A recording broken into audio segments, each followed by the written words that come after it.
materi kita, yaitu masih tentang perpindahan panas ya. Jadi teman-teman bisa sambil dilihat di sini. Jadi perpindahan panas itu ini materi yang minggu lalu ya, bahwa perpindahan panas merupakan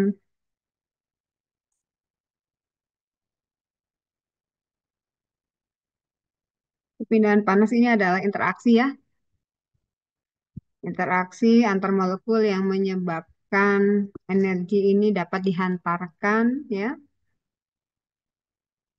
dari bagian yang lebih panas ke bagian yang lebih dingin ya. Itu terjadi pada konduksi.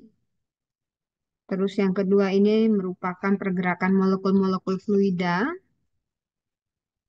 yang lebih panas ke bagian yang lebih dingin. Ini kita sebut sebagai perpindahan panas secara konveksi. Dan yang ketiga ini ya, panas yang dihantarkan langsung dalam bentuk paket-paket energi gelombang elektromagnetik ya. Jadi bentuknya gelombang elektromagnetik yang kita sebut sebagai radiasi. Minggu lalu juga kita sudah melihat adanya thermal properties ya, atau yang kita kenal kemarin hanya konduktivitas ya. Jadi thermal properties ini sebenarnya kita kenal dengan tiga. Yang pertama adalah panas jenis, atau yang teman-teman bisa eh, sebut dengan dia CP ya. Yang kedua ada konduktivitas panas yang disimbolkan dengan K, dan yang ketiga adalah difusivitas panas atau alfa. Nah, jadi untuk konduktivitas, jadi hari ini kita masih melanjutkan konduktivitas, perpindahan panas dengan melalui media hantaran ya. Dan kita hari ini juga akan melihat persamaan konduktivitas dalam bentuk matematik ya.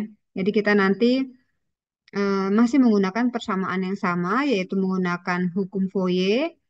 Dan untuk persamaan konduksi dalam bentuk satu dimensi dan dalam keadaan tunak ya, steady.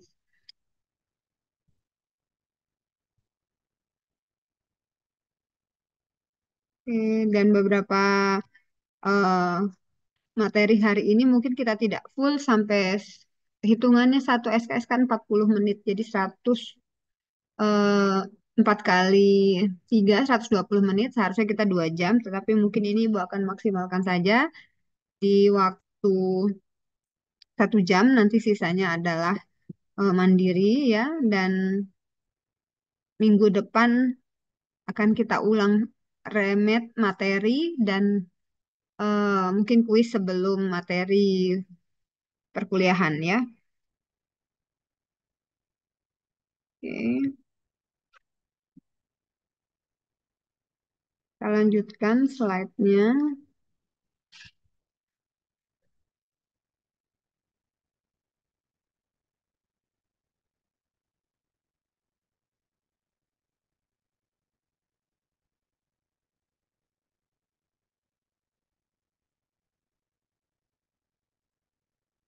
Nah, ini ya, jadi thermal properties yang kita kenal itu ada tiga, ada panas jenis atau CP yang biasanya teman-teman eh, bahasnya dengan CP Qm delta T gitu ya. Terus yang kedua ada konduktivitas panas yang kita kenal dengan K, di mana jumlah panas yang dikonduksikan ini melalui satu satuan ketebalan per satuan waktu jika terdapat perbedaan satu unit temperatur di dalam sebuah penampang tersebut ya.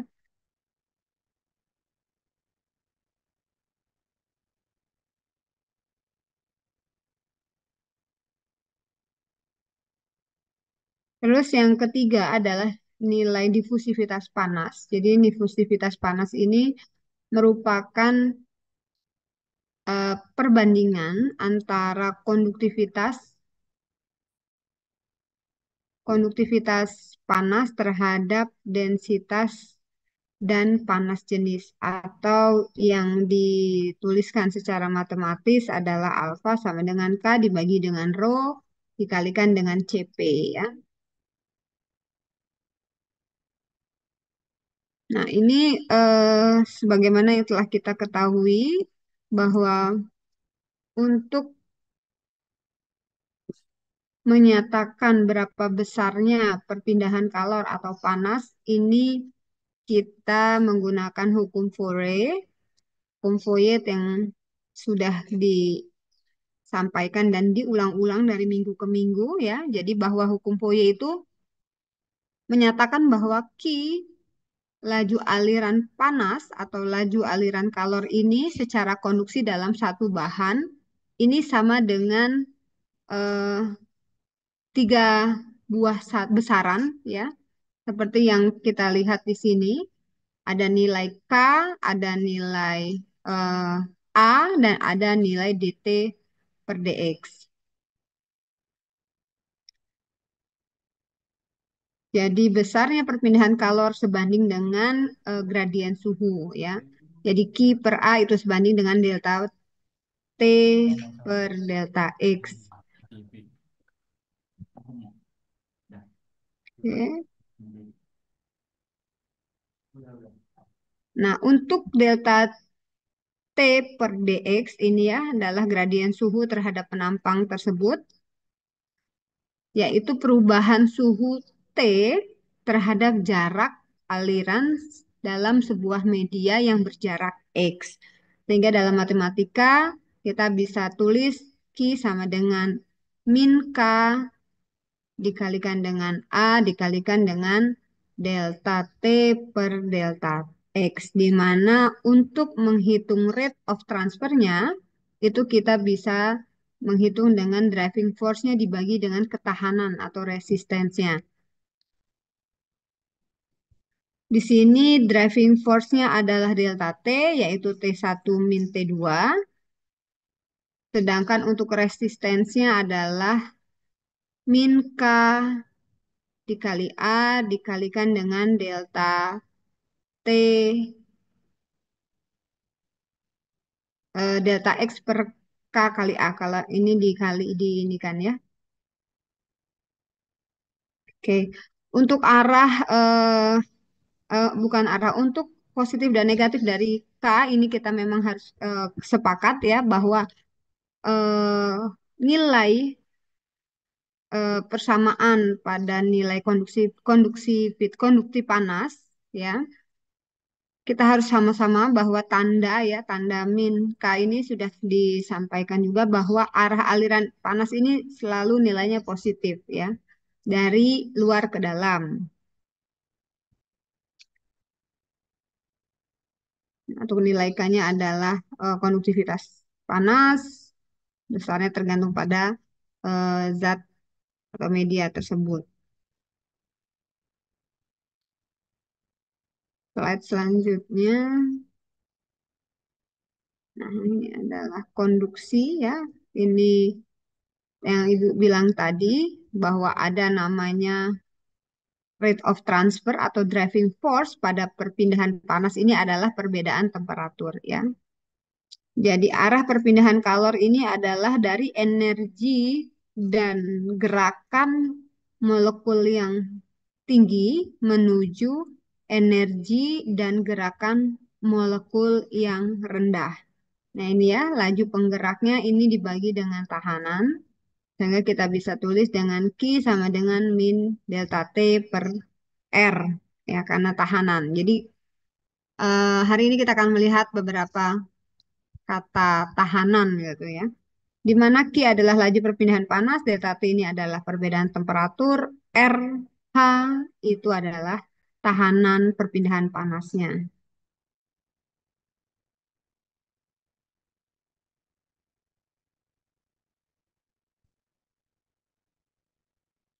Oke, bentar.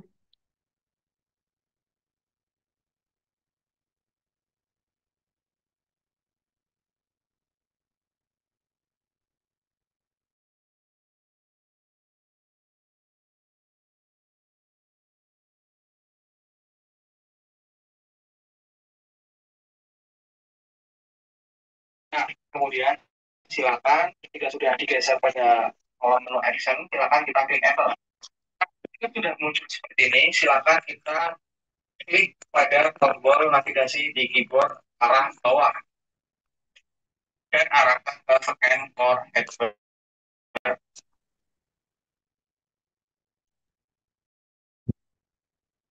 Suaranya bocor ya. Oke, selanjutnya. Jadi perpindahan panas ya, ini diulang lagi. Kita mengikuti persamaan dari hukum Fourier di mana Q atau laju itu adalah min K kali A kali delta T per delta X. Di mana tadi kita sudah sebut bahwa driving force itu adalah gaya penggerak dibagi dengan tahanan. Berarti minus delta T dibagi dengan tahanannya R. Terus, nah R di sini apa? R di sini adalah delta X per K kali A. Ya, yang tadi di sini. Oke, dengan satuan joule per second ya, masing-masing kita masukkan. Ini adalah joule dibagi dengan per second meter Kelvin. Nah, kita akan melihat bagaimana konduksi pada satu tahanan. Jadi karena tadi kita sudah melihat ada nilai laju ini ya, gaya penggerak itu dibagi dengan tahanan, sehingga kita akan melihat bagaimana nilai R. Menjadi konduksi pada nilai R, jadi pada keadaan yang kita sebut tunak ya, steady state, kita anggap nilai Q-nya adalah konstan. Sehingga persamaan ini bisa kita jabarkan menjadi Q per A sama dengan minus K kalikan delta T per dN. Nah, ini berdasarkan seperti ini ya. Misalkan ini adalah sebuah eh, tahanan, satu tahanan ya. Nah, ini ada kalanya juga kita tidak bisa mengetahui data-data nilai konduktivitas suatu bahan pada berbagai temperatur. Jadi data-data untuk nilai K itu bisa kita hitung atau kita cek dari tabel atau kita bisa prediksi. Nah, ini salah satunya ini kita bisa prediksi. Misalnya eh, pada temperatur 32 derajat Celcius ya, besarannya seperti ini. Berapa sih nilai K-nya? Nah, ini kita lakukan interpolasi linier ya. Jadi untuk materi atau panas pada temperatur 32 Fahrenheit atau 0 derajat Celcius itu nilainya adalah 0,0036 watt per meter Celcius. Terus pada kondisi yang kedua, temperaturnya 93 ini sebesar 0,0032 BTU atau 0,055 watt. Jadi ini bisa kita gambarkan seperti ini ya. Jadi kita interpolasi dari sumbu X dan Y di mana X-nya adalah temperatur dengan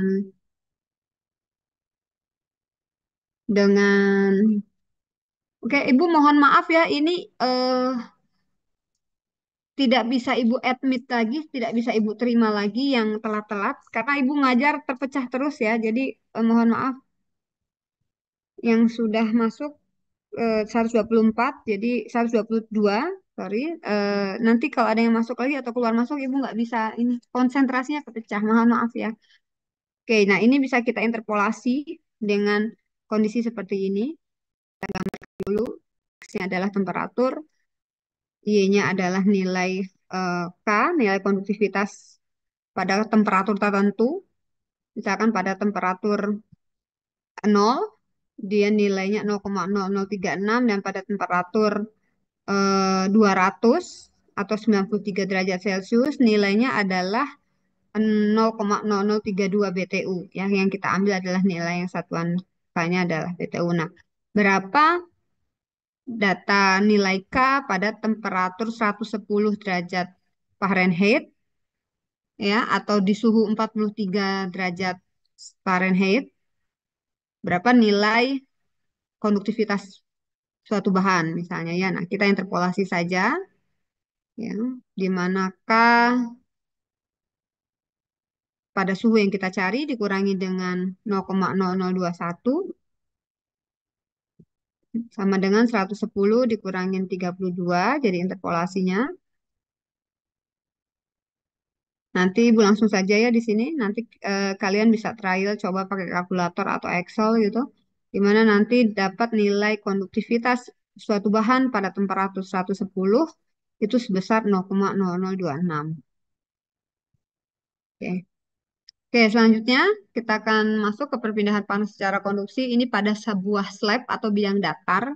Jadi kita imajinasikan ini juga sudah sebenarnya ini diulang-ulang ya minggu lalu juga sudah gitu ya. Sebuah media eh, slab sebuah bidang datar memiliki perbedaan temperatur dinding luar dan dinding dalam, di mana temperatur T1 itu 100 derajat Celcius dan T2-nya adalah 25 derajat Celcius, di mana temperatur satu lebih tinggi daripada temperatur T2, sehingga laju perpindahan panasnya atau laju perpindahan kalornya, arah Q-nya itu menuju dinding T2, karena dinding T2 itu kondisinya temperaturnya lebih rendah sepanjang slab atau bidang datar dengan delta X ya. Nah, ini kalau kita gambar yang A ini adalah bentuk di dalam slabnya gitu ya, di bidang B ini, di gambar yang B ini kita bisa lihat misalkan kita buat X dan Y, jadi delta X dengan temperatur T1 lebih tinggi daripada T2.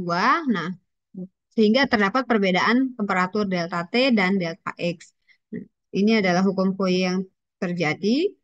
Kita masukkan nilai min KA per delta X dikalikan dengan delta T atau T2 dikurangi T1. Oke, untuk misalnya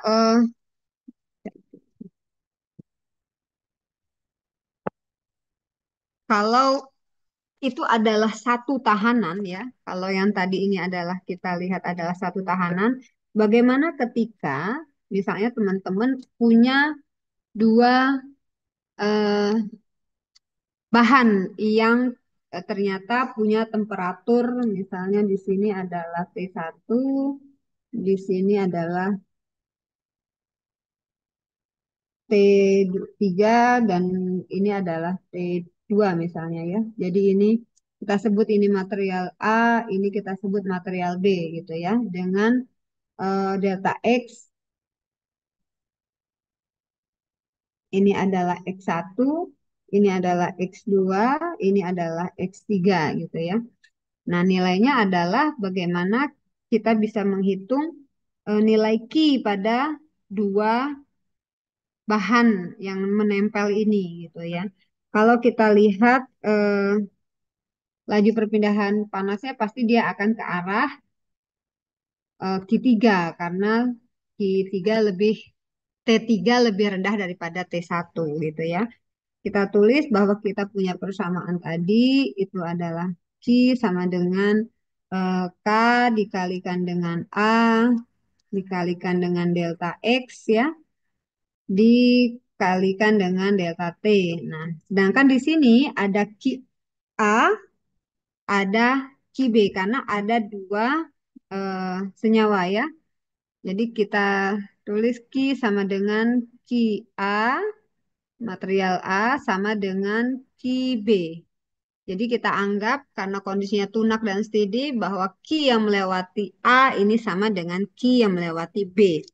Jadi kalau kita bisa tulis Q ini adalah sama dengan K dikalikan dengan konduktivitas thermal dari material A dikalikan dengan A luasnya ya dibagi dengan delta XA. Nah, ini akan sama dengan K konduktivitas thermal dari material B dikalikan dengan luasnya dibagi dengan oh sorry ini di delta T ya. KA delta T. Nah, ini delta T ya. Nah, ini akan sama dengan nilai KB dikalikan dengan luas penampang B dikalikan dengan delta T. Nah, ini dibagi dengan delta X media B ya. Ini ya. A, B. Jadi dua material. Sehingga kalau kita ingin tahu, jadi Q sama dengan ini eh,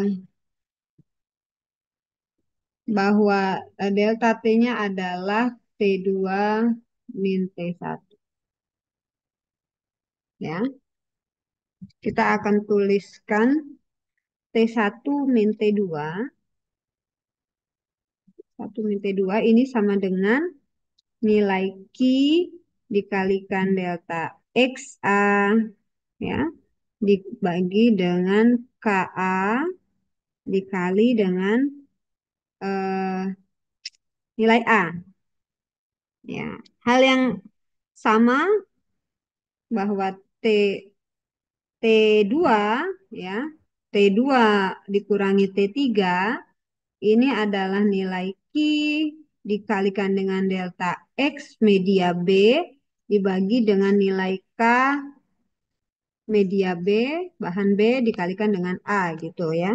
Bisa kita jumlahkan sehingga nanti kita akan punya persamaan bahwa T1 dikurangi T3 ya, sama dengan nilai Q dikali dengan nilai delta XA per KA dikalikan A gitu ditambah dengan ini yang bawah ya, delta XB dibagi dengan KB dikali A gitu ya. Nah, sehingga kita akan dapat nilai Q-nya adalah gradiennya adalah T1 min T3 per delta XA per KA kali A ditambah dengan delta XB dibagi dengan KB dikalikan A gitu ya. Nah, kita tadi ingat bahwa laju transfer heat-nya itu adalah gradien temperatur panas dibagi dengan jumlah tahanan. Jadi ini adalah T1 min T3 ini adalah gradiennya dan yang bawah ini adalah tahanan ya. Jumlah tahanannya ini adalah tahanan 1 ya. Ini adalah tahanan 2. Ya, jadi bahan satu dan atau material 1, material 2 kita sebut dengan tahanan 1 dengan tahanan 2. Nah, itu kalau dua eh, tahanan ya. Nah, sekarang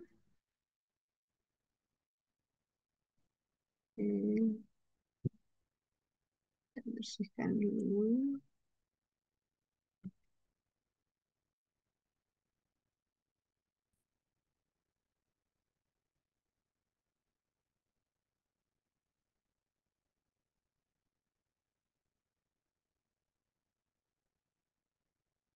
Nah, ketika kita punya dua tahanan atau dua bahan seperti tadi, temperatur dropnya kita sudah lihat. Nah, ketika kita punya tiga bahan yang disusun secara seri,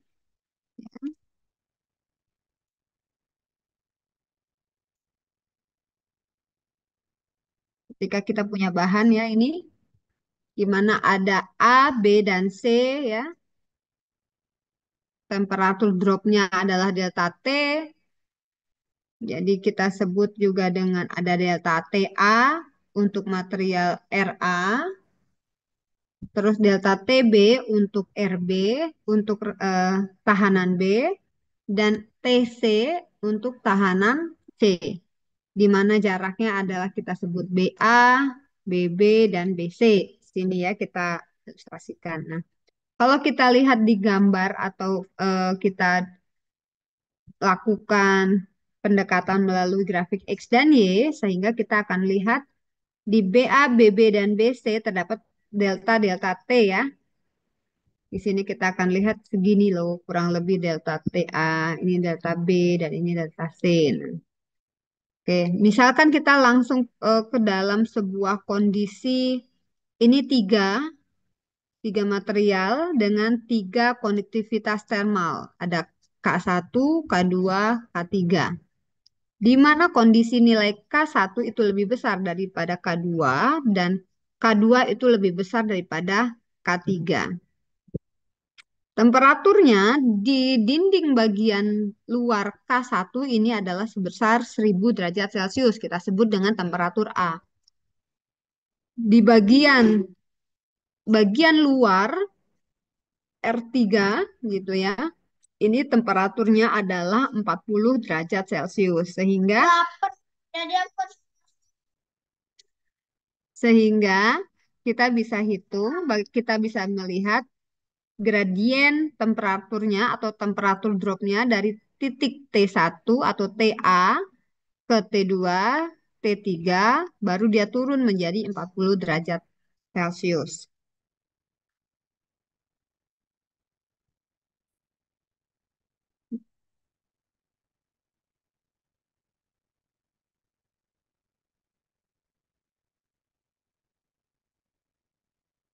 Kita akan coba susun persamaan yang tiga bahan ini ke dalam sebuah persamaan hubungan dengan Fourier tadi ya. Oke, kita lihat saja ini Ibu sudah tuliskan saja.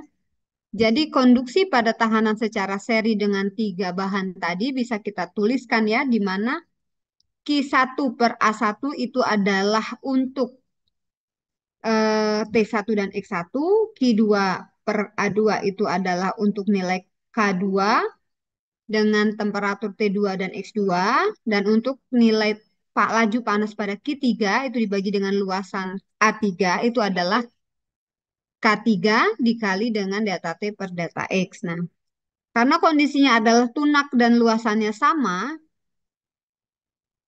ya, jadi kita bisa jumlahkan ya tadi ini nilai masing-masingnya ini ya. Nilai Q per A ini kan sama ya dengan jumlah ini, tahanan satu, tahanan dua, tahanan tiga ya. Ini ya. Nilai Q-nya dalam keadaan tunak itu sama. Jadi K1 sama dengan K2 sama dengan K3 dikalikan dengan gradien temperatur dan gradien jarak. Sehingga bisa kita tulis seperti ini. Q per A itu adalah delta T1 dibagi dengan delta X per K1. Delta T2 itu adalah per delta X2. Dan di delta T3 itu adalah delta X dibagi dengan K3. Nah, untuk penjumlahan yang tadi dari gambar yang tadi ya, dari tiga bahan tadi ya. Jadi ada A, ada B, ada C tadi ya. Jadi kondisi temperaturnya adalah dari 1000 gitu ya ke 40. Misalnya ini ke 40 kita gambarkan dengan kondisi seperti ini, delta T masing-masing ya kita tuliskan.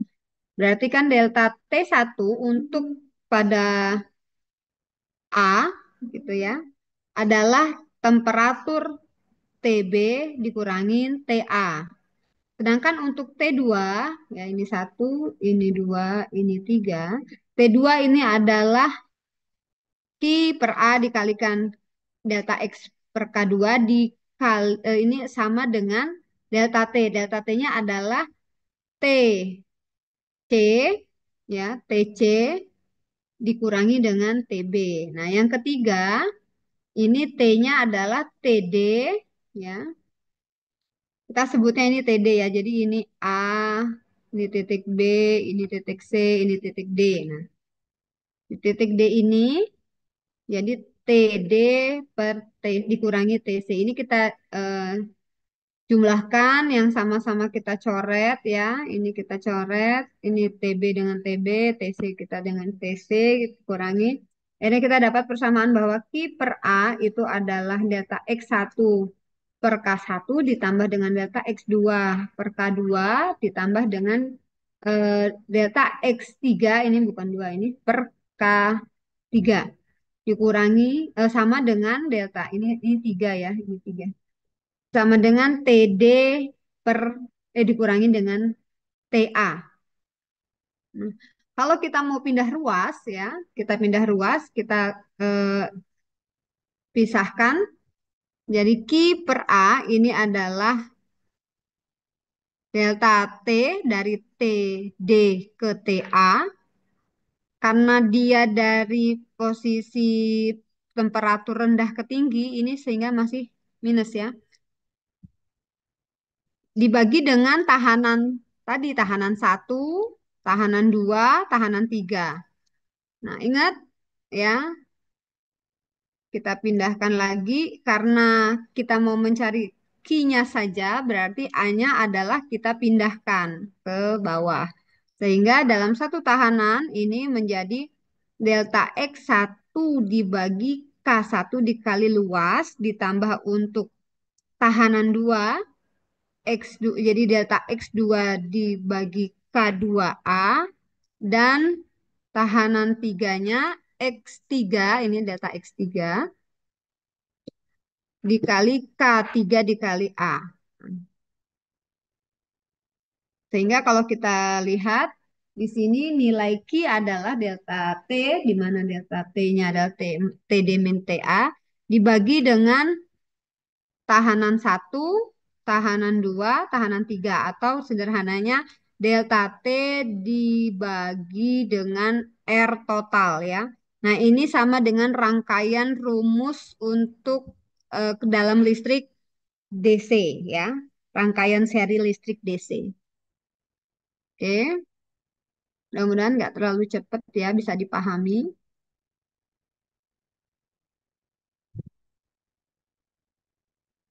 Nah, jadi kalau kita lihat aliran kalor pada setiap bagian itu sama ya. QA sama dengan QB sama dengan QC. Tadi ya, ini sudah kita lihat ya, ini sama. Nah, ya kalau misalkan kita mau bilang R-nya di mana ya, R-nya akhirnya kita bisa menemukan bahwa R1, RA ini adalah RA, RB adalah delta X, B dibagi dengan nilai K dikalikan A, dan untuk RC sendiri ya delta XC, delta X pada media C dibagi dengan nilai konduktivitas termalnya pada media C dikalikan dengan A. Sehingga kita bisa tulis bahwa nilai R itu adalah delta X per K kali A. Bisa dipahami ya?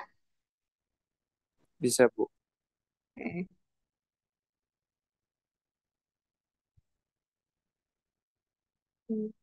Hapus dulu.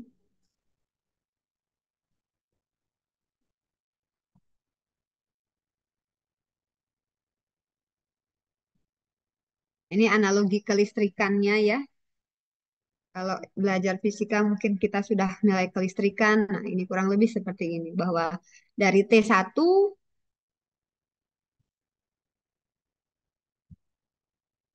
ya, dari T1 ini adalah tahanan RA. Nilainya adalah delta X per K dikalikan A. Terus untuk RB itu adalah delta XB dibagi dengan KA dikalikan A, KB. Terus untuk RC, resisten atau tahanan C, ini adalah delta X C dibagi dengan nilai konduktivitas C-nya dikali dengan A. Sehingga persamaan aliran kalor satu dimensi ini Q sama dengan delta T per jumlah R, ya R tahanan termalnya. Nah, ini adalah salah satu contoh yang bisa kita hitung, di mana sebuah ruang penyimpanan dingin dikonstruksi menggunakan 3 lapis bahan. Jadi ada lapisan bahan satu itu tebalnya 12,7 ya, terus satuannya milimeter. Lapisan duanya itu bagian tengahnya itu tebalnya 101,6 milimeter dan lapisan luarnya itu setebal 76,2 milimeter. Nah, temperatur dinding permukaan bagian dalam ya, bagian dalam itu sebesar 255,4 Kelvin Sedangkan lapisan permukaan luarnya bertemperatur 297,1 Kelvin. Nah, ketika kita mengetahui nilai konduktivitas bahan-bahan adalah sebagai berikut, K1 0,151, ternyata dia merupakan kayu pinus. K2 materialnya adalah corkboard ya, itu memiliki nilai konduktivitas termalnya 0,0433. Terus yang ketiga ternyata materialnya adalah beton dengan nilai konduktivitas termal sebesar 0,762. Jadi yang satu ini dengan ketebalan 12,7 ya milimeter. Kita bisa konversi ke meter berapa? Terus ini sebesar 101,6 milimeter. Berapa meter ya? Karena kita nanti hitung dengan satuan meter. Terus yang beton tebalnya 76,2 mili. Nah, ini berapa meter? Ini bisa kita konversikan dulu ya.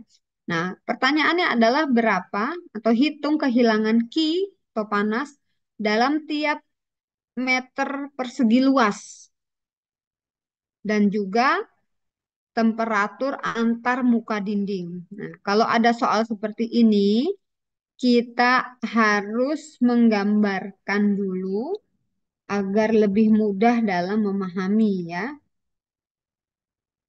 Nah, jadi kita gambarkan dulu seperti ini, kita asumsikan bentuk ruangannya atau bentuk dinding dari konstruksi tadi itu bentuknya balok atau kubus di mana dia punya tiga tahanan, R1, R2, R3 ya. Coba gini kita gambarkan ya, K1, ini R1 gitu ya.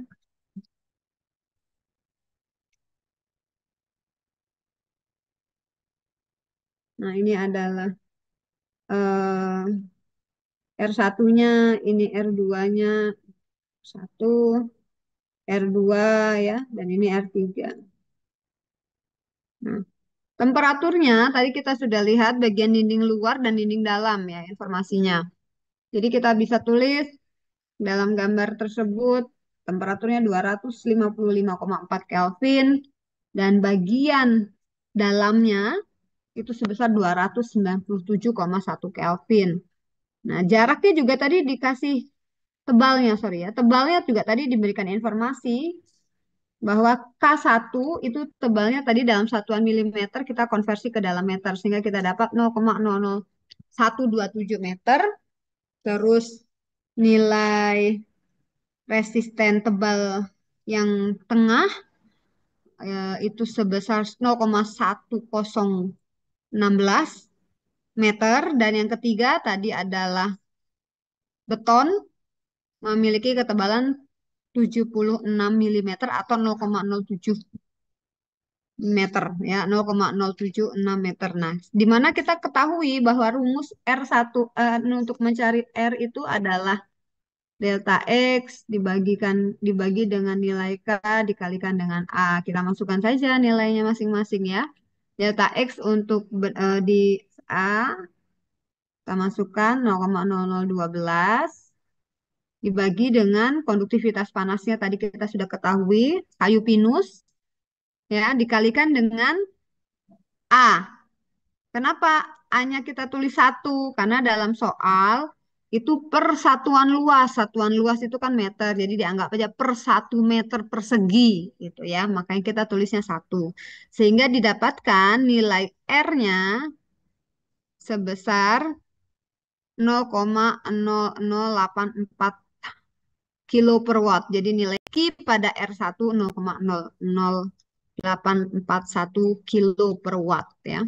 Nah, untuk yang di benda kedua ya, kita sama masukkan nilai-nilainya, nilai delta X-nya ya 0,0101 dibagi dengan nilai K-nya tadi kita ketahui nilai K-nya sudah diketahui dari soal 0,00433 watt per meter Kelvin dikali dengan A. A-nya karena tadi sama, dia minta persatuan luas. Jadi hanya dimasukkan angka 1 per meter gitu ya. Nah, didapat nilainya adalah 2,3 kilo per watt gitu ya. Terus yang ketiga, untuk beton, beton kita ketahui nilai deltanya, delta X atau tebalnya adalah 0,076. Sama ya, kita bagi dengan perkalian nilai konduktivitas termalnya dikali dengan luas areanya. Sehingga kita dapat nilai R-nya 0,100 atau 0,1 kilo per watt. Oke, tadi kita di persamaan sebelumnya kita sudah punya persamaan bahwa